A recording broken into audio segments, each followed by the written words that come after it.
I have two of your questions to answer today, and they both have to do with ultra-wide lenses. First, though, a definition of ultra-wide.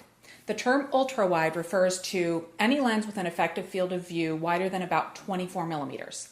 That means a 24 millimeter lens on a full frame body or a 15 or 16 millimeter lens on a cropped sensor body. My first question is from Glenn. I find that I'm not using my ultra-wide angle lens very much anymore. I found that I prefer shooting panoramas. The detail in an 820 megapixel panels stitched together in Photoshop is simply mind-blowing. Of course, so are the file sizes. My question is, how often do you use your wide-angle lenses, or are you like me and keep a 50 millimeter on your camera most of the time? Ultra-wide is a challenge for me. I have a tendency to want to go closer to something rather than capture more in the frame, but I do like taking the occasional ultra-wide shot. I just don't want it to be the only lens that I'm out in the world with. As you know, I like to pack light when I'm out and about, so I've come up with a solution for myself. I have an ultra-wide lens on my Nikon 1V1. It's a 6.7 to 13 millimeters, which is the equivalent of 18 to 35 on 35 millimeter film or a full frame body. So sometimes I'll take my V1 and a couple of its lenses, or I take that tiny ultra-wide rig alongside what I'm already shooting with for the day, and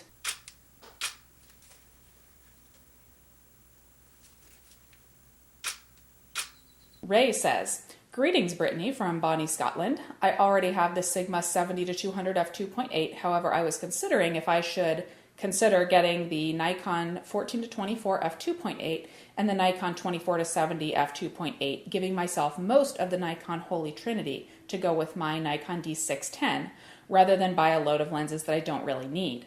Should I concentrate on 3 main lenses or just get what I need? When I need them, I shoot everything from portraits to landscapes to light painting. P.S. I have most of the basic primes, 85 millimeter, 50 millimeter, 35 millimeter." Hi, Ray. Ray is a longtime viewer and he has a good question. It's a popular one regarding the supposed holy trinity of lenses. Now, some of you may find this shocking, but I don't believe in the holy trinity of lenses. Covering a wide range with a series of zooms sounds good. The math works. The focal lengths go from one end to the other, 14 to 24, 24 to 70, and 70 to 200. And people ask me when they get those 3 lenses, "I'm covered, right? I can shoot anything now, right?" And sure, but when I ask what they're shooting and the rationale for filling in all of that range with these particular lenses, they don't always know. For one, these are heavy lenses. All 3 are. Do I want them in my bag all the time? Probably not. Do I walk around with the 24 to 70 or even the 70 to 200 despite its girth? Yeah, I do sometimes. The shots that I like, though, and the ones that I cherish, some have come from those larger lenses, but many have not. They've come from this V1 and its tiny lenses, from my D70 and this old 18 to 70 DX lens, and even from this manual focus 50 millimeter lens. And Ray, I love that you have the 85 millimeter, 50 millimeter, and 35 millimeter primes, because I've got those 3, and this soft vignette prone 24 millimeter as well, and I think they're great. However, the fact that I love any of this stuff doesn't mean that you should.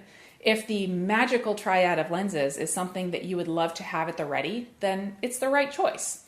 Range can make the shot, especially with that 70 to 200 that you already have. And if you shoot wide angle, the flexibility of 14 to 24 is nice to have. But there are wide angle primes and less expensive third-party lenses that come close to that range. What am I trying to say?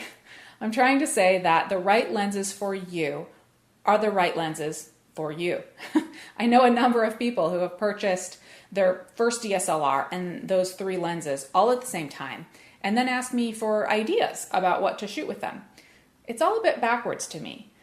They certainly can be the right tool for the job, but I encourage people to think about what the job at hand truly is before plunking down a lot of money for the idea of being covered.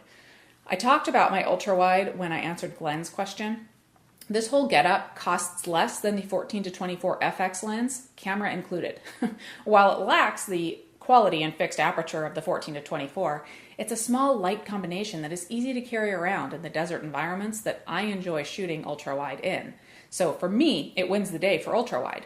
I've been tempted by the 14 to 24, but I'm not sure where I'd take it, at least not often. So my conclusion, if you want them, get them.